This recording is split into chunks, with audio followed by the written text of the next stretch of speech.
Random House Audio presents Balzac and the Little Chinese Seamstress by Dai Sijie. Translated from the French by Ina Rilke. Read for you by B.D. Wong. The village headman, a man of about 50, sat cross-legged in the center of the room, close to the coals burning in a hearth that was hollowed out of the floor. He was inspecting my violin. Among the possessions brought to this mountain village by the two city youths, which was how they saw Luo and me, it was the sole item that exuded an air of foreignness, of civilization, and therefore aroused suspicion. One of the peasants came forward with an oil lamp to facilitate identification of the strange object. The headman held the violin upright and peered into the black interior of the body, like an officious customs officer searching for drugs.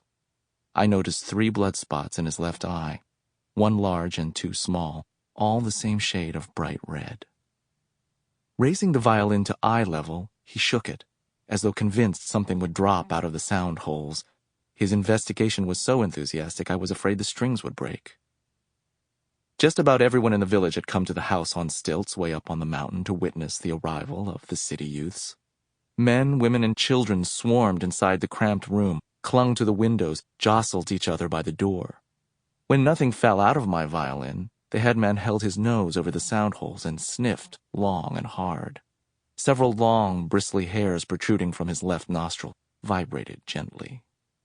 Still, no clues.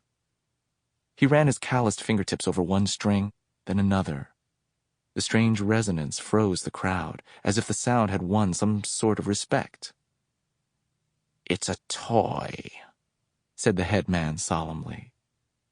This verdict left us speechless. Luo and I exchanged furtive, anxious glances. Things were not looking good. One peasant took the toy from the headman's hands, drummed with his fists on its back, then passed it to the next man. For a while my violin circulated through the crowd, and we, 2 frail, skinny, exhausted, and risible city youths, were ignored. We had been tramping across the mountains all day, and our clothes, faces, and hair were streaked with mud. We looked like pathetic little reactionary soldiers from a propaganda film after their capture by a horde of communist farm workers. "A stupid toy," a woman commented hoarsely. "No," the village headman corrected her. "A bourgeois toy." I felt chilled to the bone, despite the fire blazing in the center of the room. "A toy from the city," the headman continued. "Go on, burn it." His command galvanized the crowd. Everyone started talking at once, shouting and reaching out to grab the toy for the privilege of throwing it on the coals. "Comrade, it's a musical instrument," Luo said, as casually as he could. "And my friend here is a fine musician. Truly." The headman called for the violin and looked it over once more. Then he held it out to me. "Forgive me, comrade," I said, embarrassed, "but I'm not that good." I saw Luo give me a surreptitious wink. Puzzled, I took my violin and set about tuning it. "What you are about to hear, comrade, is a Mozart sonata," Luo announced, as coolly as before. I was dumbfounded. Had he gone mad? All music by Mozart, or indeed by any other Western composer, had been banned years ago. In my sodden shoes, my feet turned to ice. I shivered as the cold tightened its grip on me. "What's a sonata?" the headman asked warily. "I don't know," I faltered. "It's Western." "Is it a song?" "More or less," I replied evasively. At that instant, the glint of the vigilant communist reappeared in the headman's eyes, and his voice turned hostile. "What's the name of this song of yours?" "Well, it's like a song, but actually it's a sonata." "I'm asking you what it's called," he snapped, fixing me with his gaze. Again, I was alarmed by the 3 spots of blood in his left eye. "Mozart," I muttered. "Mozart what?" "Mozart is thinking of Chairman Mao," Luo broke in. The audacity! But it worked. As if he had heard something miraculous, The headman's menacing look softened. He crinkled up his eyes in a wide, beatific smile. "Mozart thinks of Mao all the time," he said. "Indeed, all the time," agreed Luo. As soon as I had tightened my bow, there was a burst of applause, but I was still nervous. However, as I ran my swollen fingers over the strings, Mozart's phrases came flooding back to me like so many faithful friends. The peasants' faces, so grim a moment before, softened under the influence of Mozart's limpid music like parched earth under a shower, and then, in the dancing light of the oil lamp, they blurred into one. I played for some time. Luo lit a cigarette and smoked quietly, like a man. This was our first taste of re-education. Luo was 18 years old. I was 17.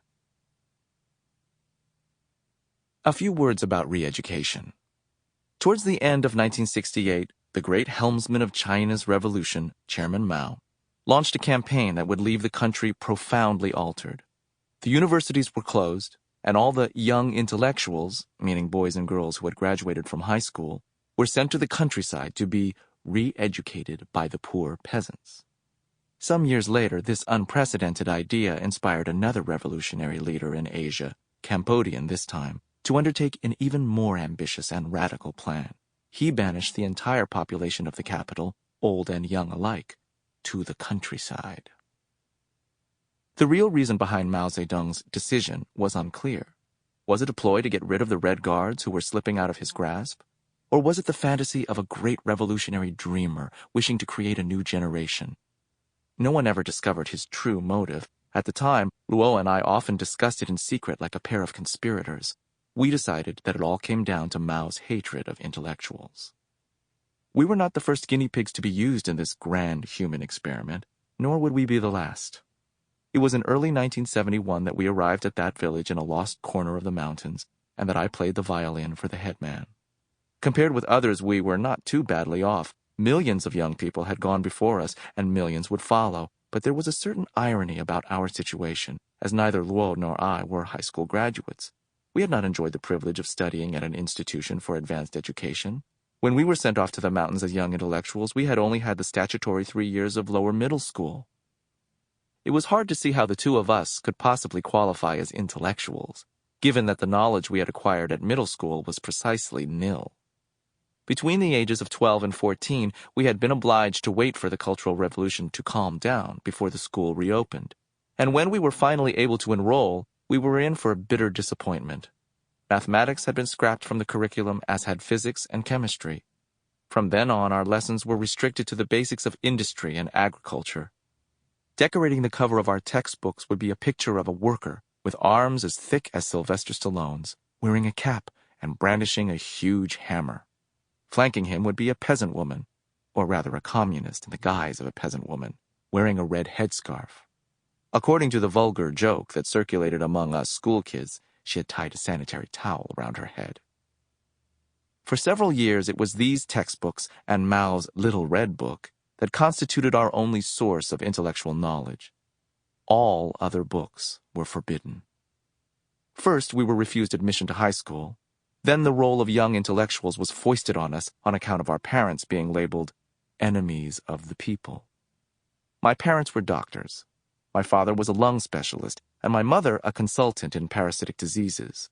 Both of them worked at the hospital of Chengdu, a city of 4 million inhabitants.